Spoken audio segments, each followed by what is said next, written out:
Okay, a lot of kids will have the tendency or the thought or the inclination to reach back to get more, and it makes sense. I think you can understand where a young ball player might be coming from. If I got to throw the ball really hard and far that way, it makes sense that I get more going this way in order to go that way.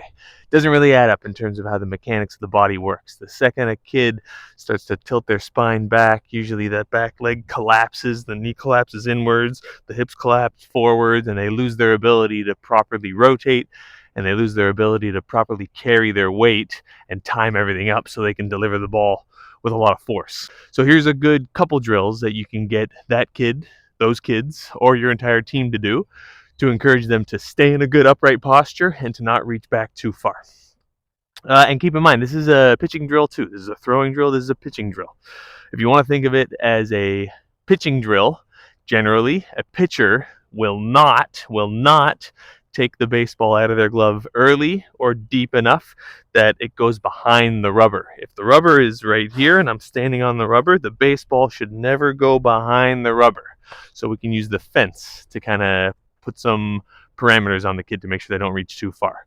And we can do it in two different ways. So if you got a kid that wants to reach really far with their arm, and then that arm kind of starts to drag and trail behind way too far and it never really catches up, and also potentially putting their shoulder and their elbow into a bit of a damaging position by them throwing from here, that arm wants to be a little tighter, a little closer to the body, 90 degrees. We don't want to be reaching back. It's kind of a matter of the hands breaking downward and then the arm climbing and flipping up when the elbow gets to shoulder height. So we can put that kid, all the kids, maybe taking turns throwing to their partner. Maybe this kid throws 10 and then they switch and that kid throws 10.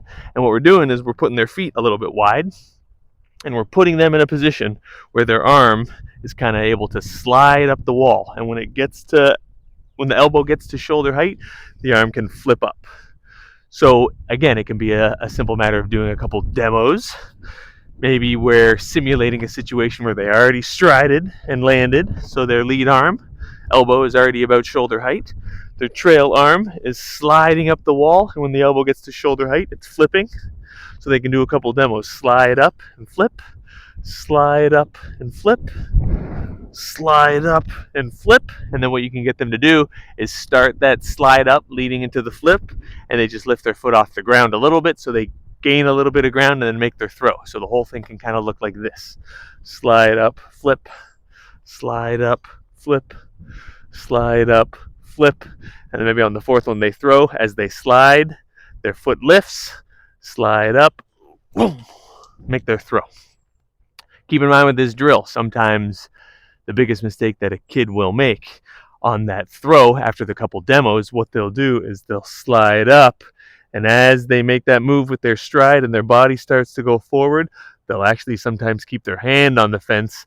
Now we're in that bad position we don't want to get into. Being here is really similar to being here. So encourage them as they're sliding up, getting into flip. Make sure that they don't keep their hand back on the fence and get very disconnected. That arm's got to stay about 90 degrees. So as it's sliding into the flip, the hand comes with the arm into here. Okay, it's not a matter of this to this, it's a matter of this to this, and we get to here in order to deliver the baseball with force. But then we also got a lot of kids that, as I said, are going to want to tilt their spine back, get their shoulders so they're really throwing uphill. Then they got to do a lot of weird stuff like land, and then their body's got to come up and over the top and then come back down on the other side. It's kind of like they're hitting a speed bump and bumping up like this to then try to create force on the other side. We want it to just be force going forward until they can turn into their delivery. So for that kid, rather than having them start out here with their arm here, they can start here with their shoulder a little bit close.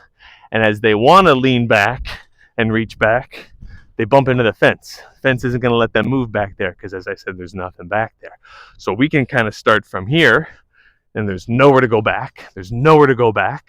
Okay, the progression of this, they can kind of start with their hand down here, and their palm already turned down in their glove. Both their palms already kind of turned down. And as they want to make that move back, they find that there's nowhere to go. So the only place to go is forward. Okay, we're taking the handbrake out of it because it's going to be hard for them to get their foot off the ground and then really quickly break their hands. So the first step of this in terms of a progression is starting with their hands apart.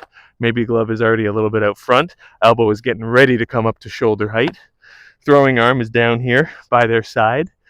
That throwing arm is getting ready to climb to then flip. And all we're doing is we're putting the fence right behind them so they got nowhere to go. So the process is from here, even if they do try to go back, the only place to go forward. So you can get them to do a couple demos where they try to go back where they want, nowhere to go. Try to go back where they want, nowhere to go. Keeping them nice and tall, and then all they got to do from here is go forward and turn into their throw. If the kid is showing that they're a little efficient and proficient and able to do this, you can actually get them to start with their hands together. Now, this can be problematic because what can result from this is some kids might start to make that forward move, and now rather than their hands breaking on time, they might actually start breaking their hands very late. So be mindful and keep an eye on that. It's got to be a quick move. Lead leg goes out, hands break, make your throw.